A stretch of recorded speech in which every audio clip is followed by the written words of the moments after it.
গ্যাসের চুলায় যে এত সুন্দর ফুলকো ফুলকো নরম তুলতুলে চিতই পিঠা বানানো যায় সেটা না দেখলে বিশ্বাসই হবে না। এর জন্য আতপ চাল গুঁড়ো করতে হবে না বা ঘন্টার পর ঘন্টা ভিজিয়ে রাখতে হবে না। শুধু এক বাটি আতপ চালের মধ্যে সামান্য লবণ দিয়ে গরম জলে ছিটে দিয়ে আতপ চালগুলোকে এইভাবে মেখে নিতে হবে। তারপর এটাকে ঢেকে রেখে দিতে হবে 10 মিনিটের মতো। 10 থেকে 15 মিনিট পর দেখবি চালগুলো এরকম ফুলে উঠেছে। তারপর একটা মিক্সিং জারের মধ্যে দিয়ে উষ্ণ গরম জল দিয়ে দিতে হবে 2 চামচের মতো।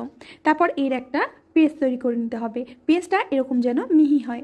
তারপরে এই পেস্টের মধ্যে পরিমাণ মতো উষ্ণ গরম জল দিয়ে খুব ভালো করে গুলে নিতে হবে। এর মধ্যে দিয়ে দেবো স্বাদ মতো লবণ আর দিয়ে দেবো 2 থেকে 3 চামচ নারকেল কোড়া। আবারও ভালো করে মিশিয়ে নিয়ে তারপরে এর মধ্যে দিয়ে দেবো হাফ চামচ মতো বেকিং পাউডার। একটু খেয়াল রাখবে পিঠের ব্যাটারটা যেন পারফেক্ট হয়, মোটা যেন না হয়। ঠিক এরকম ব্যাটার তৈরি করতে হবে। এবার গ্যাস ওভেনে একটা আমপাম প্যান বসিয়ে দিয়ে প্যানটাকে একটু তেল ব্রাশ করে নিতে হবে। তারপরে একে একে বাটিগুলো এইভাবে ভরে দিতে হবে, তবে একটু খালি রেখে বাটিগুলো ভরতে হবে। এবার ঢাকা চাপা দিয়ে মাত্র 3 মিনিট লো আঁচে রেখে দিলেই হয়ে যাবে নরম তুলতুলে ফুলকো ফুলকো চিতই পিঠা।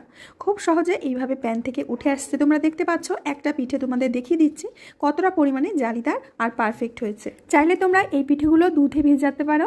দুধে ভেজালেও কিন্তু একেবারে নরম তুলতুলে হবে। দেখতে পাচ্ছ কতটা পরিমাণে জালিদার হয়েছে। তো বন্ধুরা, রেসিপিটা ভালো লাগলে অবশ্যই শেয়ার করে দেবে, লাইক করবে, কমেন্ট করবে। আমি আজ এখানে বিদায় নেব, আবার আসবো নতুন রেসিপি নিয়ে।